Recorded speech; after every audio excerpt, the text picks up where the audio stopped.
um dia especial para celebrar a Síndrome de Down. O mês de março foi marcado por várias campanhas sobre o tema. No Brasil, num grupo de 700 crianças que nascem, uma tem a Síndrome de Down. O Espaço PUC vai discutir a inclusão para as pessoas que têm a síndrome. As escolas, o mercado de trabalho e a sociedade estão preparadas para acolher essas pessoas? E ainda, a luta de associações pelos direitos das pessoas com a Síndrome de Down. Hoje é quinta-feira, 26 de março. Está no ar o Espaço PUC, o programa que leva até você tudo o que acontece na universidade.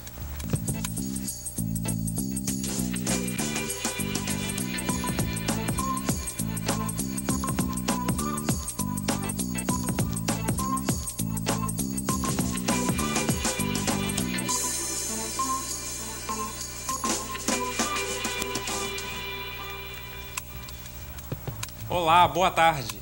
Durante todo esse mês, as redes sociais e as campanhas publicitárias repercutiram o Dia Internacional da Síndrome de Down. A diferença genética causa alterações físicas e de desenvolvimento. O acompanhamento profissional estimula o crescimento intelectual e o aprendizado. A nossa equipe foi até a sede da família Down para acompanhar os projetos da associação. E eu fui até a casa da Mariana, uma criança de 2 anos de idade que possui a síndrome. Além de envolver a família num clima de muito amor, ela é a alegria da casa.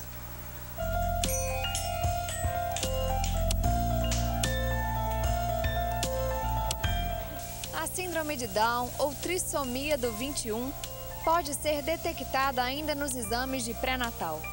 Desde o início da gravidez, os pais da Mariana descobriram que ela poderia ter a síndrome. A suspeita já foi nos primeiros exames e a gente teve certeza com o exame genético, com 6 meses, teve o resultado genético que ela teria síndrome de Down. E aí a gente já foi se preparando, né, para isso, apesar de que depois a gente vê que não existe preparo, né? É mais uma questão psicológica mesmo. Por mais que a gente tenha que preparar, porque na hora que nasce mesmo, e tudo que a gente preparou não valeu de nada, porque era essa coisinha linda que nasceu mesmo e era ela e pronto. E a chegada da Mariana mudou completamente a vida do casal, pais de primeira viagem. Ah, mudou completamente. Total, né? É outra vida agora, com certeza. Mas é uma vida muito mais corrida, muito mais cheia de tarefas, mas é uma vida muito mais feliz também, né? E a gente aprende para ensinar, mas o que ela ensina pra gente não tem preço, né? Porque a gente tem hoje outro olhar, assim, do mundo. A gente dá valor a umas coisinhas que eu acho que para todo mundo passa despercebido. Para ajudar e instruir famílias como essa, é importante ter referências de associações e pessoas que já vivenciaram a mesma situação. Em Belo Horizonte, Luzia Zolini fundou a Família Down. Foi de uma necessidade das famílias de Belo Horizonte que não sabia nada a respeito de síndrome de Down. Então essas famílias começaram a reunir e discutir sobre síndrome de Down. E aí foi fundada a associação em 1987. A gente orienta sobre, logo após o parto, a gente orienta sobre o geneticista, sobre os direitos que essas famílias têm. E os deveres também, que não são poucos, né? Mas nem sempre as pessoas com síndrome de Down têm seus direitos garantidos. Encontrar uma escola para criança Down, por exemplo, pode ser uma tarefa difícil. Eu acredito que isso ainda é um pouco deficiente, que a gente ainda tem uma luta grande para conseguir isso, assim, de uma forma normal, igual uma pessoa chega e matricula seu filho e pronto. A gente chegar com o filho deficiente ou com síndrome de Down ou com qualquer outro tipo de deficiência e ter isso disponível. Ainda não é assim. Na realidade, durante o dia a dia, né, nossa vida, a gente nem lembra muito a respeito disso. As pessoas lembram mais a gente da síndrome de Down do que ela mesma. Porque a vida dela é normal, tudo que ela faz, ela tem o tempo dela, mas ela faz tudo igual às outras crianças. A luta é para que um dia a rotina de todos que tenham a síndrome de Down possa ser igual à da Isabela. Eu acordo cedo, vou para a escola, depois do almoço, escovo o dente, vou trabalhar. Depois do trabalho eu largo o serviço 5h30, vou para academia e eu pego o mais pesado. A gente precisa lutar mais pelo emprego, pelas oficinas, pela qualidade de vida, pela saúde, o esporte, que deixa a desejar. Não tem lugar para todo mundo. Então, nós temos as parcerias aí e a gente faz esses encaminhamentos. Essa questão da inclusão é muito importante, sim, para ela conviver com as pessoas e ela saber viver em sociedade, né? Não tem que ter diferença dela para as outras pessoas. Ela tem um tempo diferente para aprender, mas ela tem todas as condições de aprender. E a gente vai correr sempre atrás disso para ela. E o jeito deles de ser diferente é um jeito muito especial. Eu falo que ter filho com síndrome de Down, nós somos uma família só. Onde a gente encontra um, a gente tem essa liberdade de chegar e conversar e a gente vai ajudando uma a outra. Eles são pessoas diferentes, sim. Na simplicidade, na honestidade, no amor, né? Eles não têm essa barreira que a gente tem.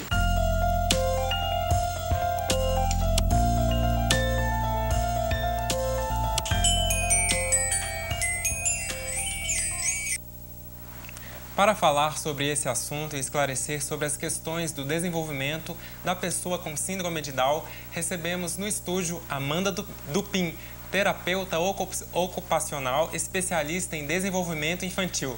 E para falar sobre o papel das associações na inclusão de deficientes, recebemos Luciene Carvalhais, gerente do programa Autogestão, Autodefesa e Família, representante da APAI de Belo Horizonte. Sejam bem-vindas ao Espaço PUC. Boa tarde. Primeiro, Amanda, eu gostaria que você esclarecesse para a gente como que é o processo de desenvolvimento de uma pessoa com a síndrome de Down. Bom, a criança que nasce com síndrome de Down, ela tem um atraso no desenvolvimento motor e intelectual. A primeira coisa que eu queria reforçar é que não existe grau de síndrome de Down, né? Não existe... Todas as crianças com síndrome de Down têm o mesmo potencial de aprendizado motor e intelectual. Mas existe, como em qualquer outra pessoa da sociedade, uma dificuldade maior em um aspecto, menor em outro. Todo mundo tem uma dificuldade ou mais motora, ou de linguagem, uma dificuldade de aprender alguma coisa relacionada à matemática, ou outro tem facilidade com português. Assim também são com as crianças com síndrome de Down. Então, algumas andam mais cedo, outras falam mais cedo, mas todas têm o mesmo potencial de aprendizagem. Para isso, é preciso que tenham a estimulação precoce. Então, desde bebê, né, os primeiros profissionais que precisam ter contato com essa criança, além da equipe de médicos, são o fisioterapeuta, o fonoaudiólogo e o terapeuta ocupacional. Agora, a gente tem que reforçar que estimulação precoce não é hiperestimulação, porque às vezes os pais ficam muito preocupados e aí coloca terapia todo dia, e ecoterapia, musicoterapia, e a criança fica hiperestimulada. E a gente sabe que para o aprendizado precisa de um tempo de descanso para isso, né? Então, precisa do acompanhamento, mas confia na equipe. Então, o que a equipe vai avaliar aquela criança e vai dizer, olha, a gente acha que as crianças precisam de 2 vezes de fisioterapia motora, 1 vez de fisioterapia respiratória, 2 de fonoaudiologia. O profissional que avaliar aquela criança é que sabe o que é o mais adequado para ela. Luciene, qual a importância de instituições como a APAI que lutem pelos deficientes? Então, a Associação de Pais e Amigos, né, das Pessoas com Deficiência Intelectual e Múltipla, a APAI de Belo Horizonte, é uma associação que surgiu da necessidade que as famílias sentiram de se fortalecerem nesse desafio de ter uma pessoa, né, com algum tipo de deficiência. E com relação à síndrome de Down, uma das características que é a deficiência intelectual é o que o público-alvo que a APAI busca, e existem outras síndromes também, né, e características como a paralisia cerebral, deficiências como uma sequela de meningite, né, que podem causar danos que trazem a deficiência intelectual. E aí as famílias se sentem mais fortalecidas quando elas têm uma associação como a APAI para defender esses direitos, prestar as orientações e, como a Amanda colocou, a importância dessa estimulação mais cedo. A APAI tem uma equipe multidisciplinar para oferecer esse tipo de apoio para as famílias.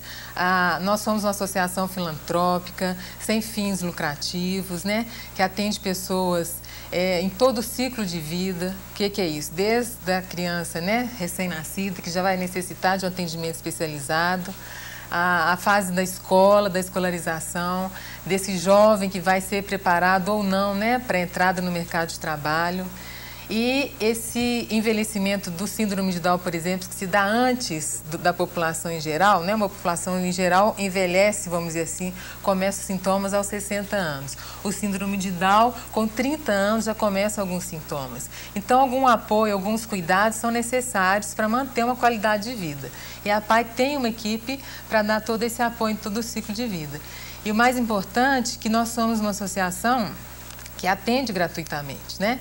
Então, muitas das preocupações quando chega uma notícia que tem uma criança que vai precisar de um apoio, de atendimentos especializados, a gente tem uma parceria, né, com a rede pública de saúde em Belo Horizonte com o SUS.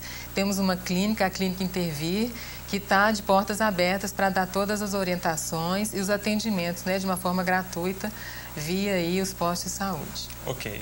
A gente vai dar uma rápida pausinha, daqui a pouco a gente volta no segundo bloco. Não sai daí!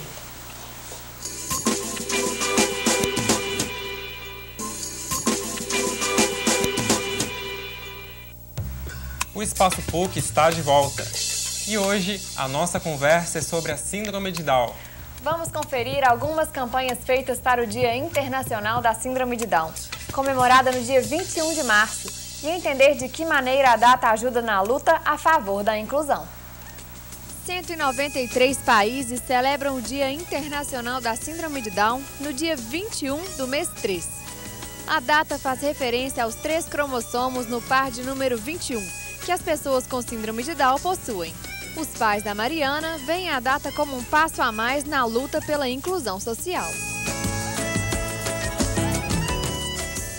É excelente. É uma forma de divulgação também, né? Porque para muita gente isso é como se não fosse uma injustiça, né? Virar as costas para qualquer problema que, coisa diferenciada, como se dizem, né? Ser diferente é normal. Qualquer coisa que é diferente, o pessoal costuma afastar, dar as costas, fingir que não vê. Então esse dia é importante poder mostrar que existe uma criança, uma pessoa que é tão normal quanto todos nós, com algumas diferenças, mas que é tão capaz quanto a gente, ou mais. E é muito comum, né? A síndrome de Down é a síndrome mais comum de todas. E isso acontece todos os dias, com todas as pessoas, em qualquer idade. E eu acho bom esse dia pra gente mostrar isso para as pessoas. O que ela não sabe, ela procura saber, ela abrir os olhos para isso. Não só o que eu já ouvi falar, mas o que eu posso saber a respeito, né? Que eu posso olhar para essa pessoa como eu olho para qualquer outra criança e não ter medo. Porque eu acho que isso que quebra as barreiras, né? É você começar a olhar, você dar esse passo em direção a essa pessoa e abrir o caminho. Quando alguém tiver alguma dúvida, você fala, não, é tranquilo, né? São pessoas que você pode conversar normalmente. Não é uma coisa que você tem que deixar de lado. Tem que abraçar e ir junto. Então esse dia eu acho super legal por isso. Que é um dia que foi divulgado, né, para todo mundo ver. Então, quer dizer, pelo menos naquele dia, todo mundo deu um pouco mais de atenção para isso.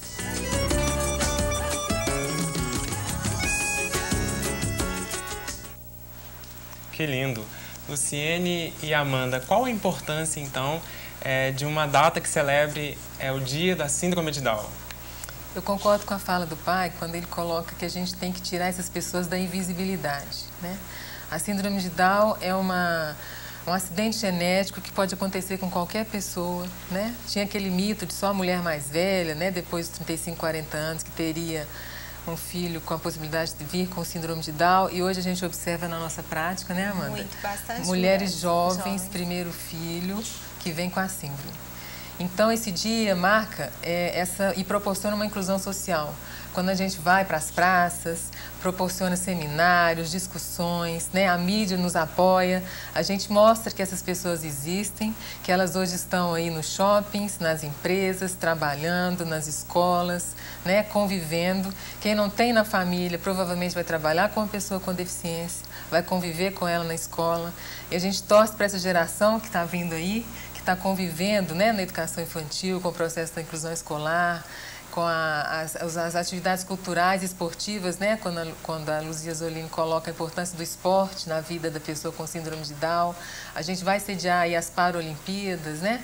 Aqui no Brasil. Então, isso tudo dá uma visibilidade, mostra que as pessoas com deficiência existem, elas não estão mais escondidas dentro de casa, escondidas dentro, né, de asilos, de instituições, de orfanatos, elas estão aí com uma sobrevida, né? Hoje a gente não tem uma barreira de expectativa de vida, as pessoas com síndrome de Down têm uma proporção de uma expectativa de vida quase da população normal, porque a medicina avançou muito, né? Hoje a gente tem essa correção dos problemas cardíacos com uma prematuridade para a pessoa ter um ciclo de vida aí com qualidade. Então, esse dia vem para trazer mesmo à tona, assim. E eu acho que a sociedade tem uma curiosidade quanto a isso, né? A gente que trabalha com isso, no nosso dia a dia, às vezes as pessoas perguntam, mas como que é? Mas como que eles aprendem? Mas o que você faz com eles? O que você estimula neles? Existe uma curiosidade da sociedade. Então, um dia é para isso também, para se falar sobre isso. Eles aprendem, eles frequentam os lugares... Frequentam, eles são pessoas com potencial igual a de qualquer outro. E as pessoas com síndrome de Down, nesse dia, né, com esses projetos, essas ações, elas realmente se sentem mais acolhidas pela sociedade? Elas conseguem sentir que tem um passo a mais? Eu acho que elas conseguem se sentir um pouco mais presente, né? Igual a gente estava conversando, no final de semana, teve a caminhada, teve apresentações da banda de música e é claro que isso traz um sentido de dar conta, né? Eu tô aqui em sociedade, eu tô numa praça pública, eu tô mostrando meu trabalho, eu tô mostrando que eu sou capaz. Para eles isso é muito especial. Eles se sentem valorizados, né? Exatamente. E principalmente desfocar isso que antes era considerado uma doença, não. Você para de enxergar a deficiência, enxerga a pessoa. Você enxerga uma Mariana que brinca, que sorri, que tem um brinquedinho e que está ali saudável. Você vai e vê a Isabela, filha da Luzia, que vai à academia, que frequenta o espaço público, que trabalha, né? Que tem planejando o futuro, né, que está estudando e quer ser incluída. Então, eles se sentem importantes e valorizados e a sociedade passa a conhecê-los melhor. Quando um Dudu do cavaquinho, do Mano Down, faz uma apresentação de cavaquinho, um adolescente olha aquilo e fala, mas ele tem deficiência e toca, eu não tenho deficiência, eu não sei tocar nada. Mas que bacana, vem cá, deixa eu aproximar, para realçar a potencialidade, eles, né? Eles passam a incentivar as outras pessoas também. Exatamente. Luciene, você abordou aí a questão da inclusão social. Quais são os maiores desafios quando se trata também de inclusão no mercado de trabalho? Como que a PAI dá esse suporte também? A gente tem, dos 5 tipos de deficiência, quando você vai incluir uma pessoa com deficiência física, o grande desafio é vencer as barreiras arquitetônicas, né? Você coloca uma rampa na sua empresa, então o cadeirante vai ter acesso a poder executar uma forma de trabalho ali. O deficiente auditivo, você também faz, né, uma adaptação, ele vai exercer uma função que ele consegue mesmo com libras. O deficiente visual, um teclado adaptado. E o deficiente intelectual, o grande desafio é uma pessoa apoio. Qual que é a adaptação que uma pessoa com deficiência intelectual, que um síndrome de Down precisa? Ele precisa de uma pessoa apoio, de um ser humano que vai estar ali com ele, presente nas adaptações, nas orientações e acompanhando com certa regularidade. E que não seja super protetor, Exato. Porque é o grande desafio quando o adulto com síndrome de Down vai para o mercado de trabalho, é que muitas vezes ele é super protegido. Então, ele pode fazer coisas que os outros funcionários não podem e que não são permitidas por causa da especificidade de síndrome de Down. por se deixar, por se fazer vista leve, né? Vista grossa. Isso a gente não rola. A própria pessoa com deficiência não gosta disso, ela quer ser produtiva, ela quer ter o desafio, ela quer aprender, ela quer melhorar. A cobrança tem que ser a mesma. Exatamente. E qual que é o papel da terapia ocupacional nesse processo de desenvolvimento desde a fase da infância até a vida adulta? A terapia ocupacional, ela é a profissão na área da saúde que habilita ou recupera as capacidades motoras e intelectuais para as atividades diárias. Então, a terapia ocupacional vai estimular na criança pequena o brincar para que ela adquira as habilidades necessárias, porque a gente sabe que a criança brincando, ela adquire as habilidades motoras, intelectuais, perceptivas, sensoriais principalmente. Então, a terapia ocupacional vai conduzir, vai orientar como brincar, vai em terapia conduzir esse brincar. Mais tarde, vai estimular e treinar as atividades de vida diária, que são as atividades que a gente faz no dia a dia, como comer, se vestir, tomar banho, para que essa criança seja um adulto com o máximo de autonomia. É isso que a gente busca, que a pessoa com síndrome de Down seja autônoma e independente todas as tarefas do dia a dia dela. Então, a terapia ocupacional acompanha em tudo isso. E também na alfabetização, no grafismo, a gente sabe que existe uma dificuldade visomotora para a escrita, para a alfabetização, e o terapeuta ocupacional vai acompanhá-lo para que ele adquira as habilidades que são necessárias para isso. Luciene, a APAE conta com diversos funcionários, como eles são capacitados não só para atenderem as pessoas que são portadoras que têm a síndrome de Down, mas também os familiares. O nosso grande desafio é manter sempre a nossa prática aliada ao conhecimento teórico atualizado. Então, o movimento apaiano tem uma universidade corporativa da rede APAE, UniAPAE, que preocupa com a capacitação constante, né, e sistemática dos profissionais. A gente realiza congressos estaduais, fóruns locais, fóruns regionais, fóruns estaduais. Temos um congresso que acontece de 2 em 2 anos a nível nacional, onde a gente busca, sim, esse conhecimento técnico para sempre estar capacitando nossos profissionais e atualizando. É um desafio, porque a maioria da nossa currículo, né, das graduações, não tem ainda esse foco.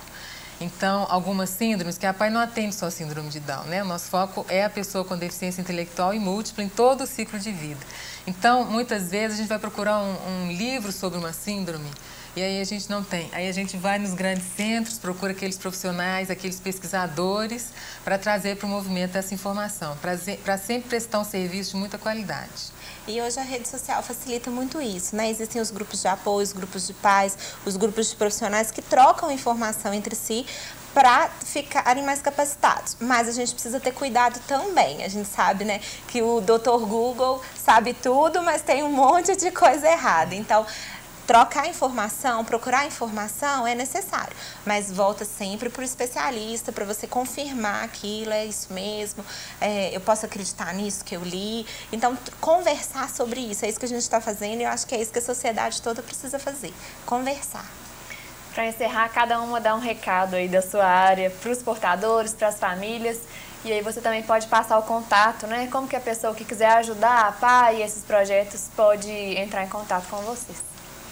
Então, a APAE tem a central de doações e tem o nosso site também, apaebh.org.br. A nossa sede está ali no bairro Santa Teresa, na Rua Cristal 78. Né? Então, estão todos bem-vindos, é só agendar uma visita.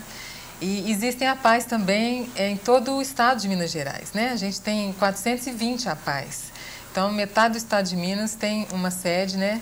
Que a família que tiver, né, alguma dúvida, alguma necessidade, não só com relação à síndrome de Down, mas com outras síndromes, outras dificuldades, a gente está à disponibilidade para tanto a nível de diagnóstico como de tratamento e orientações. E principalmente defesa de direitos, né, que as pessoas com deficiência também têm que buscar se legitimar, ter esse protagonismo atrás dos direitos, os benefícios sociais, né, que geralmente são pessoas também que podem estar numa numa fase de vulnerabilidade social, e a gente tem que correr atrás do passe livre, do benefício de prestação continuada, da prioridade, né, na área de saúde, da inclusão escolar. Essa criança tem o direito, né, de frequentar uma escola de qualidade.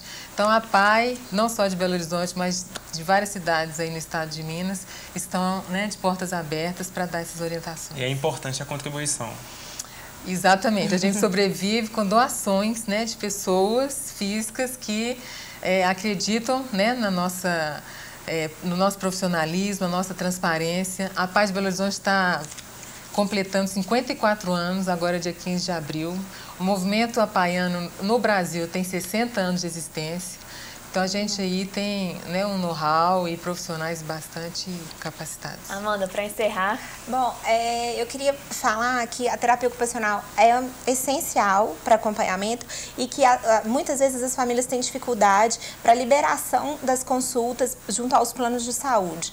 Então, eu queria deixar um recado quanto a isso, que as famílias busquem, né, existe o suporte do governo, mas existe também esse direito. Então, no rol de procedimentos da ANS, existe um limite de atendimento, mas a gente precisa buscar esse acompanhamento sem esse limite. Muito obrigada, Amanda, Luciene. Foi ótima a participação de vocês. Obrigada. Obrigado. Obrigada. Essa edição do Espaço PUC fica por aqui. Nos vemos no próximo Repórter PUC, toda quinta às 4h30 da tarde. Participe! Envie sugestões e comentários para o e-mail espaçopuc@pucminas.br. Na segunda-feira eu volto às 4h45 da tarde e, é claro, espero por você. Obrigado e até lá. Obrigada pela companhia e até a próxima.